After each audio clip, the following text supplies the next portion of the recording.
Lionel Messi সর্বশেষ inter মায়ামির হয়ে কবে মাঠে নেমেছিল এ বিষয়টি সম্পর্কে জিজ্ঞেস করতে গেলে লিওনেল মেসির ভক্ত সমর্থকেরা বলতেই পারবে না। কারণ লিওনেল মেসি কবে মাঠে নেমেছিল এ বিষয়টি সম্পর্কে তারা জানে না।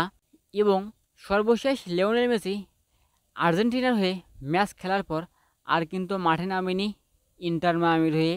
যেহেতু অনেক দিনের আগের কথা, তাই অনেকেই এ বিষয়টি সম্পর্কে জানে না, তার কারণেই তারা বলতে পারবে না। তো আজকের ভিডিওতে জানাবো যে লিওনেল মেসি ইন্টার মায়ামির জার্সিতে কবে মাঠে নামবে।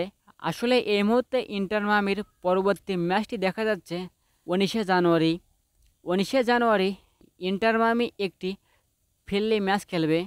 এই ফ্রেন্ডলি ম্যাচ দিয়ে লিওনেল মেসি ব্যাক করবে ইন্টার মায়ামিতে।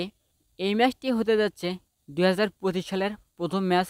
লিওনেল মেসি বর্তমানে এই ম্যাচ দিয়ে ব্যাক করতে পারে এবং জাভিয়ার মার্সেরানোর এই ম্যাচটি হতে যাচ্ছে ফার্স্ট ম্যাচ। লিওনেল মেসির সাবেক সতীর্থ মার্সেরানো তিনি বর্তমানে ইন্টার মায়ামির হেড কোচ এবং তার নৈপুণ্যে প্রথম ম্যাচ হতে যাচ্ছে ক্লাব আমেরিকার সঙ্গে। ক্লাব আমেরিকার সঙ্গে 19শে জানুয়ারি ভোর 6টা থেকে 5টার মধ্যে এই ম্যাচটি হবে। তো লিওনেল মেসি 19শে জানুয়ারি ইন্টার মায়ামির জার্সিতে মাঠে নামবে।